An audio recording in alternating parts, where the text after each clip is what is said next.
72세의 그 남자는 저녁을 먹고 돌아오는 길이었습니다. 69세인 그녀의 집에서 함께한 저녁 식사였습니다. 반찬은 특별할 것 없었고 밥상 위에는 소박한 음식들이 놓여 있었습니다. 하지만 그는 그 식탁 앞에 앉아 있는 시간이 점점 길어지고 있다는 걸 느끼고 있었습니다. 아내를 떠나보낸 지 11년, 남편을 떠나보낸 지 9년. 두 사람은 서로의 집을 오가며 식사와 하루를 나누는 사이였습니다.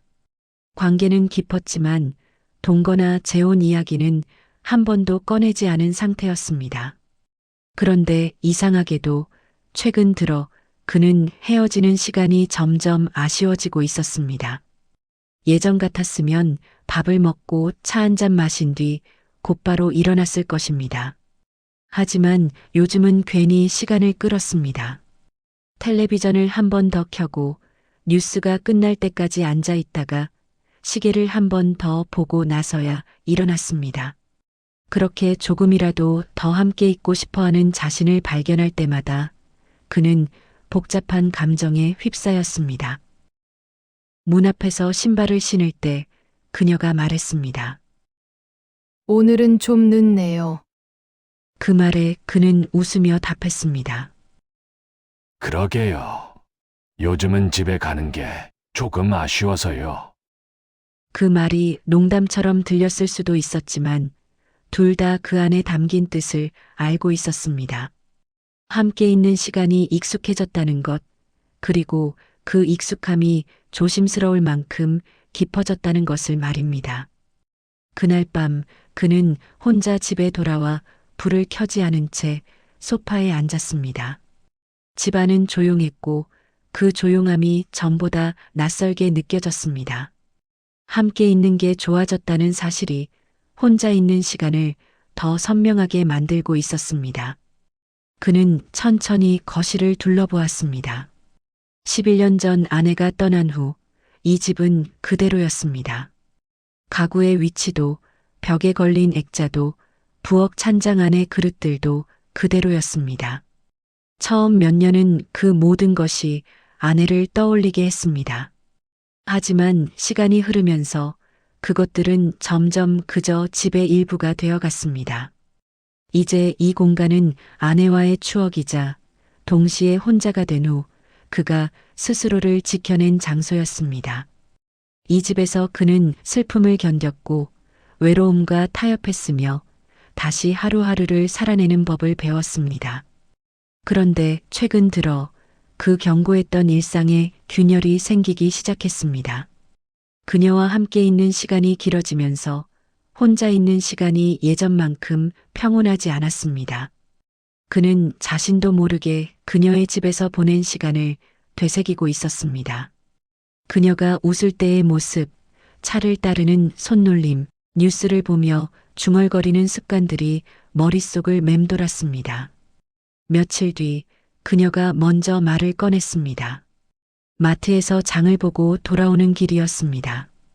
두 사람은 가끔 이렇게 함께 장을 보곤 했습니다. 각자 필요한 것들을 사면서도 서로의 카트를 슬쩍 들여다보고 권하기도 하고 농담을 주고받기도 했습니다. 요즘 집이 좀 넓게 느껴지지 않아요? 그녀의 목소리는 평소보다 조심스러웠습니다. 그는 그 말을 듣고 잠시 걸음을 늦췄습니다. 넓다는 말은 혼자라는 말과 닮아 있었습니다. 특히 나이가 들수록 집이 넓다는 감상은 공간보다 시간을 향해 있었습니다. 채워지지 않는 시간, 나눌 사람 없는 순간들이 집을 넓게 만들었습니다. 가끔은요. 그의 대답에 그녀는 고개를 끄덕였습니다. 저도요. 잠시 침묵이 흘렀습니다. 그 침묵 속에는 말하지 않은 질문이 있었습니다. 그럼 같이 살까? 하지만 그 질문은 누구의 입에서도 나오지 않았습니다. 두 사람은 그저 나란히 걸으며 각자의 생각에 잠겼습니다. 그는 사실 그 말을 떠올릴 때마다 마음이 복잡해졌습니다. 같이 살면 편할 것 같기도 했습니다. 아침에 안부를 묻지 않아도 되고 저녁마다 약속을 잡지 않아도 될 것입니다. 한밤중에 갑자기 몸이 아플 때 누군가 곁에 있다는 안도감도 있을 것입니다. 겨울 아침 혼자 일어나 찬 부엌에서 물을 끓이는 쓸쓸함도 없을 것입니다. 하지만 동시에 그 편안함이 지금의 관계를 바꿔놓을 것 같았습니다. 함께 사는 순간 지금까지 지켜온 각자의 리듬과 고요가 무너질 수도 있다는 생각이 들었습니다. 그는 아침에 일어나 커피를 마시며 창밖을 바라보는 시간을 좋아했습니다. 아무 말 없이, 아무 생각 없이 그저 하루가 시작되는 것을 느끼는 시간이었습니다. 그 시간에 누군가 말을 걸면 어떨까요? 좋은 아침이라는 인사를 주고받으면서도 그는 그 고요한 시간을 잃게 될까 두려웠습니다. 그녀 역시 비슷한 마음이었습니다. 혼자 살던 시간이 길었던 만큼 자신의 집은 단순한 공간이 아니었습니다. 남편과의 기억이 남아있는 곳이자 혼자가 된 이후 스스로를 지켜낸 장소였습니다. 그 공간을 누군가와 나눈다는 건 사랑과는 다른 종류의 결심이 필요했습니다. 그녀의 집 거실 한쪽에는 남편이 마지막으로 앉았던 소파가 있었습니다. 9년이 지난 지금도 그녀는 가끔 그 자리를 바라보며 남편을 떠올렸습니다. 행복했던 기억도 있었고 힘들었던 순간도 있었습니다. 하지만 그 모든 것이 모여서 지금의 그녀를 만들었습니다. 이 집은 단순히 살아가는 공간이 아니라 그녀의 삶 자체였습니다. 만약 누군가와 함께 산다면 이 공간은 어떻게 바뀔까요? 그녀는 상상해 보았습니다. 아침마다 함께 식사를 하고 저녁에는 나란히 앉아 텔레비전을 보고 밤에는 같은 공간에서 잠들 것입니다. 그것도 나쁘지 않을 것 같았습니다. 하지만 동시에 그녀만의 시간이 사라질 것 같았습니다. 그녀는 밤늦게 혼자 차를 마시며 책을 읽는 시간을 좋아했습니다. 아무도 없는 고요한 밤, 작은 스탠드 불빛 아래에서 천천히 책장을 넘기는 시간이었습니다. 그 시간에는 아무도 방해하지 않았고 아무것도 신경 쓰지 않아도 됐습니다. 만약 누군가와 함께 산다면 그 시간은 어떻게 될까요? 상대를 배려해서 일찍 불을 끄고 조용히 움직여야 할까요? 그날 저녁 그녀는 혼자 집에서 저녁을 먹었습니다. 그는 오늘 약속이 있다며 미리 연락을 해왔고 그녀는 괜찮다고 답했습니다. 실제로 괜찮았습니다. 가끔은 혼자 있는 시간도 필요했으니까요. 하지만 식사를 마치고 설거지를 하면서 그녀는 문득 그가 생각났습니다. 만약 지금 함께 있었다면 그는 뭐라고 말했을까요? 오늘 있었던 일을 이야기하거나 뉴스에 나온 내용을 함께 이야기했을 것입니다. 그녀는 설거지를 마치고 거실로 돌아왔습니다. 텔레비전을 켜려다가 그냥 소파에 앉았습니다. 집은 조용했습니다. 시계 소리만 규칙적으로 들렸습니다. 그녀는 생각했습니다. 같이 있고 싶다는 마음과 같이 살아도 괜찮겠다는 마음은 생각보다 다른 곳에 놓여 있다는 걸 말입니다. 며칠이 지났습니다. 두 사람은 다시 만나 함께 시간을 보냈습니다. 하지만 마트에서 나눴던 그 대화 이후 미묘한 긴장감이 흘렀습니다. 말하지 않았지만 둘 다 같은 것을 생각하고 있었습니다. 이 관계를 어떻게 가져갈 것인가, 더 깊어져도 괜찮은가, 아니면 지금 이대로가 가장 좋은 거리인가 하는 질문들이었습니다. 그는 그녀와 함께 공원을 산책했습니다. 가을이 깊어지고 있었고 나뭇잎들이 노랗게 물들어 있었습니다. 두 사람은 천천히 걸으며 이런저런 이야기를 나눴습니다. 날씨 이야기, 요즘 건강 상태, 자녀들 근황 같은 일상적인 대화였습니다. 하지만 그 대화 아래에는 말하지 못한 질문들이 흐르고 있었습니다. 그는 문득 그녀에게 물었습니다. 요즘 외롭진 않으세요? 그녀는 잠시 생각하다가 답했습니다. 외롭죠. 가끔은요. 근데 그게 나쁘지만은 않아요. 그 대답이 의외였습니다. 그는 그녀를 바라보았고 그녀는 계속 말했습니다. 외롭다는 게 혼자라는 뜻만은 아니잖아요. 나 자신과 마주하는 시간이기도 하니까요. 그는 그 말을 곱씹었습니다. 외로움이 나쁜 것만은 아니라는 말. 그 말 속에는 혼자 있는 시간을 소중하게 여기는 마음이 담겨 있었습니다. 그는 고개를 끄덕였습니다. 자신도 비슷한 생각을 하고 있었기 때문입니다. 저도 그래요. 외롭긴 한데 그 외로움이 익숙해졌어요. 그녀는 그를 바라보며 미소 지었습니다. 익숙한 외로움이요? 네, 불편하지 않은 외로움이랄까요. 두 사람은 잠시 말없이 걸었습니다. 공원 벤치에 앉아 쉬는 노부부가 보였습니다. 그들은 아무 말 없이 나란히 앉아 앞을 바라보고 있었습니다. 오랜 세월 함께한 부부만이 가질 수 있는 편안한 침묵이었습니다. 그는 그 모습을 보며 생각했습니다. 저렇게 함께 늙어가는 것도 좋을 것 같았습니다. 하지만 동시에 자신과 그녀는 다른 길을 걸어왔다는 것도 알고 있었습니다. 각자 배우자를 떠나보내고 혼자 살아온 시간이 있었습니다. 그 시간이 두 사람을 단단하게 만들었지만 동시에 다시 누군가와 완전히 섞이는 것을 조심스럽게 만들었습니다. 그날 밤 그는 집에 돌아와 오랜만에 옛날 사진들을 꺼내 보았습니다. 아내와 함께 찍은 사진들이었습니다. 젊었을 때, 아이들이 어렸을 때, 여행을 갔을 때의 사진들이 앨범 속에 가득했습니다. 그는 한 장 한 장 천천히 넘기며 추억에 잠겼습니다. 아내와의 결혼 생활은 행복했습니다. 물론 힘든 순간도 있었지만 전체적으로는 좋은 시간이었습니다. 아내가 떠난 후 그는 한동안 무너져 있었습니다. 하지만 시간이 지나면서 그는 조금씩 일상을 되찾았습니다. 그리고 이제 그는 다시 누군가를 만났습니다. 그녀와의 관계는 아내와는 달랐습니다. 더 조심스러웠고 더 천천히 진행됐습니다. 하지만 그것이 나쁘지 않았습니다. 오히려 나이가 들어서 만난 관계이기에 서로를 더 존중하고 배려할 수 있었습니다. 그는 사진첩을 덮으며 생각했습니다. 아내를 사랑했던 것처럼 지금 그녀도 사랑하고 있다는 것을 말입니다. 하지만 그 사랑의 형태는 달랐습니다.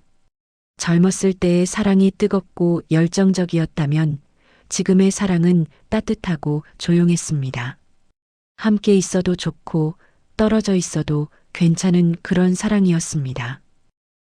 며칠 뒤 그녀가 먼저 그 이야기를 꺼냈습니다. 특별한 날은 아니었습니다. 점심을 먹고 차를 마시던 평범한 오후였습니다. 그녀는 컵을 내려놓으며 말했습니다. 우리 같이 살지는 말아요. 그 말은 예상보다 차분했습니다. 미안함도 망설임도 섞이지 않은 목소리였습니다. 그는 잠시 그녀를 바라보다가 고개를 끄덕였습니다. 놀라지 않았습니다. 오히려 마음 한쪽이 가벼워지는 느낌이었습니다. 자신도 같은 생각을 하고 있었기 때문입니다. 왜요? 그가 묻자 그녀는 잠시 생각하다가 말했습니다. 지금이 좋아서요. 이걸 바꾸고 싶지 않아요. 그 말은 변명처럼 들리지 않았습니다. 오히려 단단한 선택처럼 느껴졌습니다. 그는 그제야 자신의 마음을 솔직하게 들여다볼 수 있었습니다. 같이 살지 않기로 한다는 건 사랑하지 않겠다는 뜻이 아니었습니다. 지금의 관계를 지키겠다는 뜻에 더 가까웠습니다. 저도 그래요. 그는 천천히 말했습니다. 같이 살면 편해질 수는 있겠죠. 근데 지금처럼 서로 기다리고 돌아갈 집이 있는 게 더 좋아요. 그녀는 고개를 끄덕이며 웃었습니다. 보고 싶을 때 보고, 힘들 땐 기대고, 그래도 각자 문을 닫을 수 있는 거요. 네, 그 정도 거리가 우리한텐 맞는 것 같아요. 그날 둘은 아무 약속도 하지 않았습니다. 언제 만날지, 며칠에 한 번 연락할지 같은 말도 하지 않았습니다. 하지만 그 침묵 속에서 둘은 같은 방향을 보고 있었습니다. 무언가를 포기한 관계가 아니라 오래가기 위해 덜 욕심내는 관계였습니다. 그는 그날 오후 그녀의 집을 나서며 이상한 기분을 느꼈습니다. 같이 살지 않기로 했는데 왜인지 마음이 더 편안했습니다. 무거운 짐을 내려놓은 것 같았습니다. 그 짐은 해야 한다는 의무감이었습니다. 나이가 들면 같이 살아야 한다는, 관계가 깊어지면 동거나 재혼을 해야 한다는 사회적 기대 같은 것이었습니다. 하지만 그들은 그 기대를 내려놓았습니다. 대신 자신들에게 맞는 관계를 선택했습니다. 함께 있지만 섞이지 않는, 가까이 있지만 각자의 공간을 지키는 관계였습니다. 그날 밤 그는 집으로 돌아오는 길에 생각했습니다. 같이 살지 않기로 한 건 뒤로 물러선 선택이 아니었습니다. 오히려 이 관계를 함부로 밀어붙이지 않겠다는 다짐에 가까웠습니다. 사랑한다고 해서 반드시 한 공간에서 살아야 하는 건 아니었습니다. 서로를 아낀다고 해서 모든 시간을 함께해야 하는 것도 아니었습니다. 그는 자신의 집 앞에 도착했습니다. 현관문을 열고 들어서자 익숙한 냄새와 공기가 그를 맞이했습니다. 이 공간은 온전히 그의 것이었습니다. 아무도 침범하지 않는, 그가 마음 놓고 쉴 수 있는 곳이었습니다. 그는 신발을 벗고 거실로 들어가 불을 켰습니다. 그리고 소파에 앉아 창밖을 바라보았습니다. 저 멀리 그녀의 집이 있었습니다. 직접 보이진 않았지만 같은 동네, 걸어서 10분 거리에 그녀가 있다는 것을 알고 있었습니다. 그 거리가 딱 좋았습니다. 너무 가깝지도 너무 멀지도 않은 거리였습니다. 그때 휴대전화가 울렸습니다. 그녀에게서 온 메시지였습니다. 오늘 말해줘서 고마워요. 그는 잠시 화면을 바라보다가 천천히 답장을 썼습니다. 그래도 내일은 같이 밥 먹어요. 그녀는 곧바로 답했습니다. 그건 좋아요. 그는 그 짧은 대화를 보며 미소를 지었습니다. 같이 살지 않아도 같이 밥을 먹고 같이 하루를 나누는 일은 계속될 수 있다는 걸 알았기 때문입니다. 오히려 각자의 집이 있기에 만남이 더 특별해질 수도 있었습니다. 다음 날 그는 약속 시간보다 조금 일찍 그녀의 집에 도착했습니다. 초인종을 누르자 곧 그녀가 문을 열었습니다. 그녀는 앞치마를 두르고 있었고 부엌에서 음식 냄새가 났습니다. 어머, 벌써 오셨어요? 네, 좀 일찍 나왔어요. 식사 준비가 끝나고 두 사람은 식탁에 마주 앉았습니다. 된장찌개와 생선구이, 나물 반찬들이 소박하게 차려져 있었습니다. 어제 나눴던 대화 때문인지 오늘의 식사는 더 편안하게 느껴졌습니다. 무언가를 결정했다는 안도감이 있었습니다. 식사를 마치고 그는 설거지를 도왔습니다. 그녀가 설거지를 하는 동안 그는 옆에서 물기를 닦아 정리했습니다. 두 사람은 말없이 함께 일했습니다. 그 침묵이 불편하지 않았습니다. 오히려 편안했습니다. 설거지를 마치고 그들은 거실로 돌아와 차를 마셨습니다. 따뜻한 녹차 향이 집안에 퍼졌습니다. 그는 창밖을 바라보며 말했습니다. 날씨가 많이 쌀쌀해졌네요. 그러게요. 이제 곧 겨울이에요. 올겨울도 이렇게 지내면 되겠네요. 그 말에 그녀는 고개를 끄덕였습니다. 네, 가끔 만나서 밥 먹고 차 마시고. 보고 싶으면 연락하고. 네, 그럼 되죠. 두 사람은 서로를 바라보며 웃었습니다. 그 웃음 속에는 많은 의미가 담겨 있었습니다. 안도감, 편안함, 그리고 서로에 대한 신뢰가 있었습니다. 그들은 이제 확신했습니다. 이 관계는 더 가까워지지 않아도 충분히 깊을 수 있다는 것을 말입니다. 그날 오후 그는 평소보다 일찍 일어났습니다. 그녀는 아쉬운 표정을 지었지만 붙잡지 않았습니다. 그것도 그들의 약속이었습니다. 붙잡지 않는 것, 억지로 시간을 늘리지 않는 것, 각자의 시간을 존중하는 것이었습니다. 그날 밤 그는 혼자 집에서 저녁을 먹었습니다. 간단하게 국과 밥을 차려서 먹었습니다. 혼자 먹는 밥이 쓸쓸할 수도 있었지만 그렇게 느껴지지 않았습니다. 점심에 그녀와 함께한 시간이 아직 남아 있었기 때문입니다. 식사를 마치고 그는 텔레비전을 켜고 뉴스를 봤습니다. 뉴스가 끝나고 드라마가 시작됐습니다. 그는 드라마를 보다가 문득 그녀가 생각났습니다. 그녀도 지금 이 드라마를 보고 있을까요? 그는 휴대전화를 꺼내 메시지를 보냈습니다. 지금 드라마 보세요. 곧 답장이 왔습니다. 네, 보고 있어요. 그는 미소를 지었습니다. 같은 시간, 다른 공간에서 같은 것을 보고 있다는 사실이 묘하게 느껴졌습니다. 함께 있지 않아도 연결되어 있는 느낌이었습니다. 주인공이 참 답답하네요. 그러게요. 진작 말하면 될 걸. 두 사람은 잠시 드라마 이야기를 주고받았습니다. 그리고 드라마가 끝날 무렵 그녀가 메시지를 보냈습니다. 오늘 하루 좋았어요. 잘 자요. 저도요. 편히 주무세요. 그는 휴대전화를 내려놓고 텔레비전을 껐습니다. 그리고 창밖을 바라보았습니다. 밤하늘에는 별이 빛나고 있었습니다. 함께 살지 않아도 하루를 나눌 수 있다는 것만으로도 충분했습니다. 며칠이 지났습니다.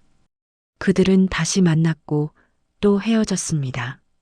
매일 보지 않기에 만날 때마다 할 이야기가 생겼고 그리워할 시간도 생겼습니다. 어느 날 그는 홀로 산책을 나갔습니다. 동네 공원을 천천히 걸으며 그는 지난 시간들을 떠올렸습니다. 아내와 함께했던 시간, 혼자가 된 후의 시간, 그리고 그녀를 만난 후의 시간들이 파노라마처럼 지나갔습니다. 각 시기마다 다른 종류의 행복과 슬픔이 있었습니다. 아내와 함께할 때는 가족이라는 울타리 안에서 안정감을 느꼈습니다. 혼자가 된 후에는 고독과 싸우면서도 스스로를 발견하는 시간을 가졌습니다. 그리고 지금 그녀와 함께하면서 그는 새로운 형태의 관계를 배우고 있었습니다. 나이가 들어서 만난 관계는 젊었을 때와 달랐습니다. 열정보다는 이해가 중요했고 소유보다는 존중이 우선이었습니다. 서로를 완전히 소유하려 하지 않고 각자의 삶을 인정하면서도 함께할 수 있는 부분을 나누는 것이었습니다. 그는 벤치에 앉아 쉬었습니다. 공원에는 사람들이 제법 많았습니다. 산책하는 사람들, 운동하는 사람들, 아이들과 노는 부모들, 각자의 삶을 살아가는 사람들이었습니다. 모두가 각자의 방식으로 관계를 맺고 살아간다는 것을 느낄 수 있었습니다. 그날 저녁 그는 그녀와 전화 통화를 했습니다. 그녀는 오늘 딸이 다녀갔다는 이야기를 했습니다. 손자들도 함께 왔고 시끌벅적하게 하루를 보냈다고 했습니다. 피곤하셨겠어요. 피곤하긴 한데 또 좋더라고요. 근데 가고 나니까 집이 확 조용해져서. 허전하세요. 조금은요. 내일 점심이나 같이 먹어요. 좋아요. 그럼 제가 뭐 좀 해갈게요. 아니에요. 밖에서 먹어요. 오랜만에 외식하는 것도 좋잖아요. 그럴까요? 그럼 내일 12시에 만나요. 네. 그럼 내일 봬요. 전화를 끊고 그는 다시 창밖을 바라보았습니다. 내일 만날 생각을 하니 기분이 좋아졌습니다. 매일 보는 사이가 아니기에 만남이 더 특별하게 느껴졌습니다. 이것이 거리가 주는 선물이었습니다. 그날 밤 그는 다시 그녀에게 메시지를 보냈습니다. 내일 뵙겠습니다. 그녀의 답장은 금방 왔습니다. 네. 내일 봬요. 그는 휴대전화를 내려놓고 불을 껐습니다. 어둠 속에서 그는 평온함을 느꼈습니다. 함께일 수는 있었지만 같이 살 수는 없었던 두 사람의 이야기. 그것은 포기가 아니라 선택이었고 후퇴가 아니라 지혜였습니다. 나이가 들어 깨달은 것이 있다면 사랑에도 여러 모습이 있다는 것이었습니다. 뜨겁게 타오르는 사랑도 있고 조용히 스며드는 사랑도 있었습니다. 24시간 함께하는 사랑도 있고 적당한 거리를 두고 서로를 그리워하는 사랑도 있었습니다. 그들이 선택한 것은 후자였습니다. 함께 있어도 좋지만 혼자 있어도 괜찮은 관계. 만나면 기쁘지만 헤어져도 불안하지 않은 관계. 서로를 사랑하지만 소유하려 하지 않는 관계였습니다. 그것이 그들만의 방식이었고 그들에게 맞는 사랑의 형태였습니다. 세상의 기준에 맞추지 않고 자신들에게 맞는 길을 선택한 것이었습니다. 그리고 그 선택은 관계를 더 오래, 더 건강하게 만들 것이었습니다. 이 이야기가 누군가에게 위로가 되었으면 좋겠습니다. 관계에는 정답이 없다는 것, 각자에게 맞는 방식이 있다는 것을 알려줄 수 있다면 좋겠습니다. 혼자여도 괜찮고 함께여도 좋지만 그 형태는 각자 선택할 수 있다는 것을 말입니다. 오늘 이야기가 마음에 조금이라도 남았다면 조용히 함께 해주셔도 좋겠습니다. 여러분의 생각은 마음이 내킬 때 나눠주셔도 충분합니다. 사랑에도 관계에도 나이 듦에도 여러 모습이 있다는 것을 함께 이야기할 수 있다면 좋겠습니다. 다음에도 좋은 이야기로 찾아뵙겠습니다. 감사합니다.